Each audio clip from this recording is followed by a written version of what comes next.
parole du jour d'aujourd'hui est tirée de Philippiens chapitre 4, verset 19, où l'apôtre Paul dit « Et mon Dieu pourvoira à tous vos besoins selon sa richesse, avec gloire en Jésus-Christ. » Voici quelqu'un qui place sa confiance en Dieu, le Dieu qui s'appelle Yahvé Jireh. Il dit « Et mon Dieu pourvoira ».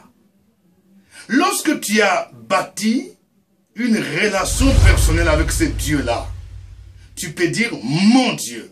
C'est-à-dire que tu as une relation personnelle avec lui.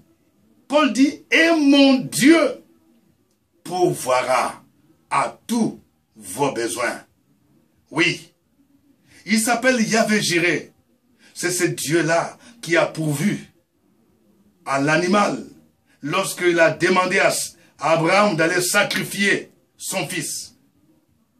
Il s'est révélé sous ce nom-là, Yahvé Jireh, le Dieu qui pourvoit.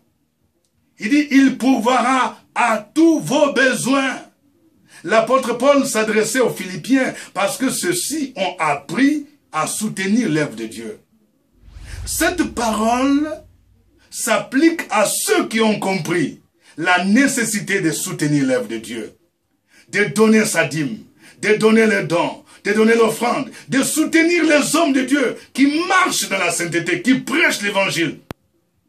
Cette parole s'applique à eux. L'apôtre Paul dit aux Philippiens, « Et mon Dieu pourvoira à tous vos besoins. » Je vais encourager quelqu'un. Lorsque tu soutiens l'œuvre de Dieu, sache que tu es en train de s'aimer. Mais lorsque tu sèmes, tu moissonneras. Et tu peux dire, ce Dieu-là pourvoira à mes besoins. Il pourvoira à tous vos besoins. Quels sont vos besoins? Peut-être les besoins matériels, les besoins financiers, les factures impayées, mais il pourvoira. Il donne cette promesse et elle s'accomplira, même si elle tarde. Il dit, il pourvoira à tous vos besoins, selon sa richesse. Oh, j'aime cette précision.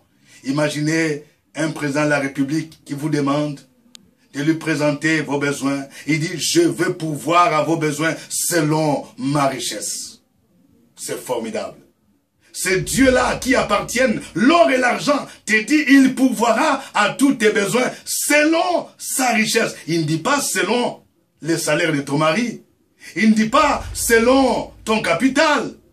Il ne dit pas selon, je ne sais pas, ton salaire. Peut-être que tu n'as qu'un salaire minable qui n'atteint même pas 200 000 francs CFA. Ou qui n'atteint même pas 1000 $. Mais Dieu te dit, il pourvoira à tous tes besoins selon sa richesse. Mais il dit, avec gloire en Jésus. Lorsqu'il va le faire, ce n'est pas pour que tu puisses te glorifier. Il veut que son fils Jésus-Christ puisse être glorifié. Lorsque Dieu te bénit, lorsqu'il t'élève, il faut que toute la gloire revienne à Jésus-Christ. Il ne veut pas te bénir pour que tu commences à t'enorgueillir, pour dire, est-ce que vous me connaissez? Moi, je suis l'homme le plus béni. Moi, j'ai une belle voiture. Moi, j'ai de belles maisons. Mais il dit, avec gloire en Jésus. Que Dieu bénisse cette parole et qu'elle vous accompagne tout au long de votre journée.